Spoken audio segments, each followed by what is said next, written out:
প্রকৃতপক্ষে গ্রীষ্ম পড়ার পর থেকেই কাটোয়া ব্লাড ব্যাংকে যা রক্তের প্রয়োজন সে তুলনায় রক্ত অপ্রতুল হচ্ছে।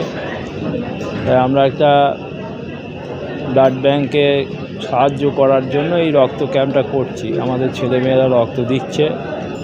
আমাদের লক্ষ্য আছে আজকে 300 বোতল রক্ত সংগ্রহ করা এবং আগামী 15ই এপ্রিল আবার ঠিক একইভাবে আরও 300 বোতল রক্ত দেওয়ার ব্যবস্থা করা এবং এগুলো ধারাবাহিকভাবে চলবে যাতে কাটোয়া ব্লাড ব্যাংকে রক্তের শূন্যতা না হয়।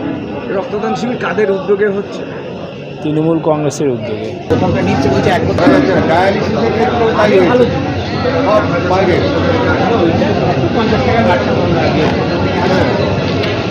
সব